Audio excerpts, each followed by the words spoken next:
Hey guys, welcome back to another edition of Intuitive Angling. I much appreciated you guys sharing a little bit of your time today with me to watch the videos. And today I'm going to share with you guys a secret that I have been keeping. It's one of those deals where I've got a bag full of tricks that I'm reluctantly letting go a little bit from now and then. This is one of those. I'm going to show you the 3 ways that you can fillet out a soft plastic stick bait like a Senko or a Slinky or something like that. To get a lot more bites and catch a lot more fish in different situations. So I'm going to go through the whole process of how I fillet them out. Real quick before we get started here, guys, just want to remind you guys, if you haven't had a chance, go check out solarbat.com. They got the new Randy Blockett 2 models. They're called RB2s, available at Solarbat. They've been out of stock for a couple months. Back in stock now. These things are absolutely awesome, guys. Keep all the wind off your face. Protect your eyes from anything. Comfortable, just super stylish. They got a nose piece on them that will not allow the lens to fog up. So you know how sunglasses fog up under certain conditions. You don't get those with yours. Randy Blockett 2 models, Solarbat. I'll include the link in the description. Getting ready to send these out to the 60,000 subscriber winner here in a little bit. Okay, guys, I'm going to show you guys how to fillet this Senko deal out. I'm sort of like still hurting a little bit. I went to the dentist this morning and I had 3 cavities I had to get filled, so still a little bit numb from that if I'm talking a little bit funny. Okay, guys, this is a good one. You guys are gonna like this. So basically, this is set up for any type of soft plastic stick bait. This is the Zoom Slinky that I use, but you can use whatever ones you prefer. These are the ones I prefer. You guys, if you're interested, you can get them at Baitworks here in Springfield, Missouri. I'll include the link in the description. Great way to help the channel out if you want to use that. So the first thing you're going to need is just a pair of good scissors, good sharp scissors. Mine are dull, so get you some good sharp scissors. It makes it a lot easier. And I'm going to show you the 3 different variations about how to fillet it. The first one's pretty simple. You just want to come through the bottom, and what you're going to do is you're going to split the bottom. And I'll show you once I get it cut here, but you want to come up about probably 2 inches. Now, if you guys have ever, all you old timers out there, you probably remember a bait called the tube worm. What this does, this sort of recreates the tube worm, which was one of my favorite worms forever back in the day. But what I do is I come through and I'll split the tail of that soft plastic stick bait like this. And what this does, I use it on either on a Texas rig or just, you know, with no weight or maybe with some weight. It just gives a little bit more action on the end. It flares out a little bit. And sometimes, you know, I notice more bites. It gives it a different look from a soft plastic bait, but that's one variation.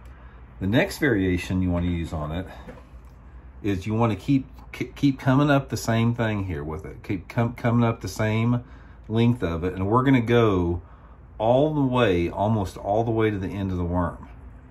And this modification here is probably my favorite way to use it. I've probably caught more fish doing this. Can't believe I'm sharing the secret. But come up to where you got about 1 inch from the top here. So I've split the worm up all the way like this, where it's like, comes like that. And the way that I rig this is I'll take just a straight shank Gamakatsu G-Finesse treble, or G-Finesse straight shank Kirk, and I'll come in the middle of it like that. And I'll rig it like this. And when you throw this thing out there, guys, I rig it just like a wacky rig. And it's a springtime deal. This is something that I just use in the spring, right around when those fish are spawning, when the water temperature is 60 degrees. Throw it out there, and when you twitch it, you know, these legs will flare apart like this. And it's just a look that they've never seen before. But that's this is my favorite way to do it. This is probably the way I've caught more than anything else. And the final way I do it, and this is the one that I figured out, I was actually at a tournament at Beaver Lake, an FLW tournament, and I was catching them on a floating worm in that tournament in practice.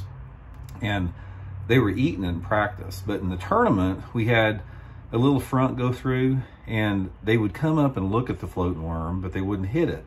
So I figured that they needed some type of more of a downsized look to it. So the only thing that I could figure is to cut a soft plastic stick bait in half. So what I did is I went all the way through and I cut my soft plastic stick bait in half, just like this.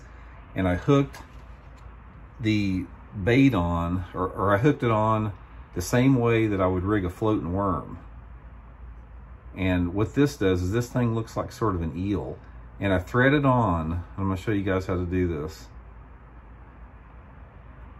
Just thread it on, come all the way through with the straight shank hook, and thread it on and leave the bait crooked a little bit like this. So you got the bait hanging crooked like this.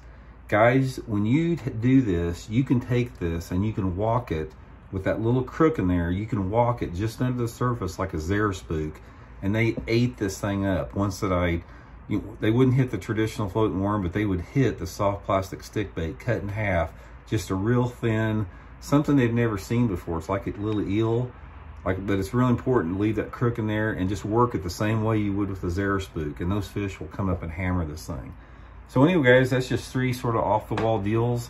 Situational, this is something that this is pretty much relegated except to the first one for clear water techniques. The second way I told you, as far as splitting it up and hooking it through the head, and the floating worm deals, I usually use that if the water visibility is over 4 foot, but just splitting the tail on it, that's something I'll do if I'm pitching and flipping it around to use some stain water cover.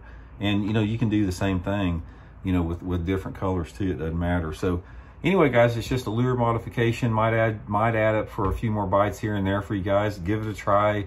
You can never go wrong showing the fish something different. Sometimes just a little bit of difference like that will make the difference between catching 2 or 3 more fish in the course of a day's time. So wanted to share that with you guys. Hope you can use it to some success. And thanks again for tuning in. We'll see y'all later.